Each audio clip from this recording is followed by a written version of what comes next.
Hello, this is Ron Woody. It is February the 6th. It's about 39 to probably 43 degrees today, February the 6th, like I said, 2012.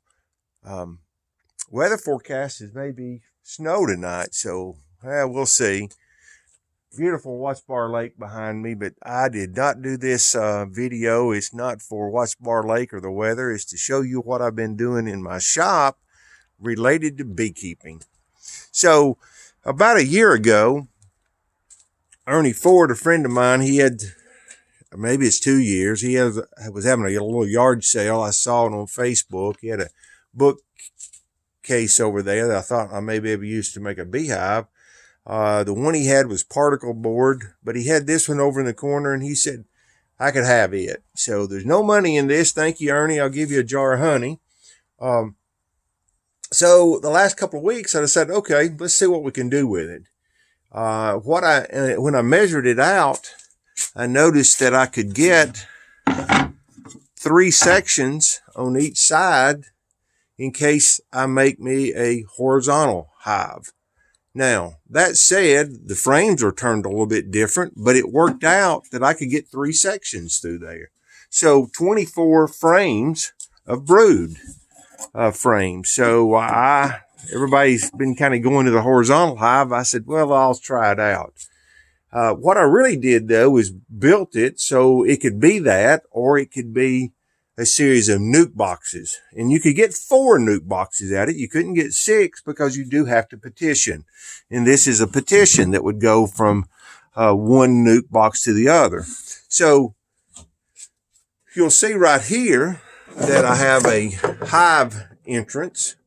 I make the hive entrance is that size so I could do an oxalic acid treatment.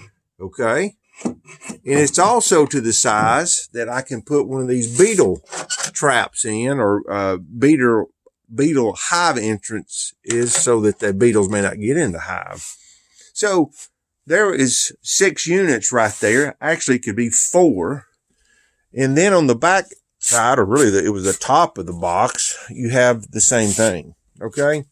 Now, once I get this put in the yard, I will put me a landing place for the bees on this side. So there's a series of ways it can be used.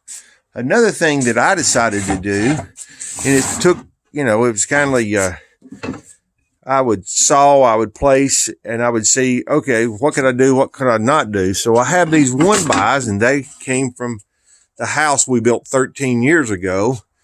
And I can use those to help put me an inner cover in. And then on top of all of that, eventually the last thing will put me a top on it. Now, my brother, Randall, is a roofer, so he has some tin laying around. I will probably put me a 2-piece, so I can only have to take one off at a time if I'm only using part of the hive, assuming I'll get bees in it, like I said. And, if I can put it in 2 pieces, I'll have it lapping over. It'll have it lapping over the front to protect the wood, lapping over the side to protect the wood, and lapping it over in the middle, so I can take one section off at a time. But again, it's made so you can put separators in it. Here's a separator. Here's another separator in the bottom here. And I could have a nuke there. I could have a nuke there, and the same thing on the other side. Or I can have a horizontal hive, but again, the entrances had to be from the side. So the good thing, it cost me time, but no money. All this was scrap or something that was given to me, and I'll get the tin in also at no cost. I've got some cinder blocks I'll probably place this on. The one thing what is now the bottom of the hive is a Luan board or something very thin. So probably what I'll do is I'll get me another piece or several pieces of plywood, and I've got some here, just so it can lay on to give it a little bit more insulation. from the bottom up. So anyway, wish me luck with it. It's kind of been fun building it, and all I have left is the tin.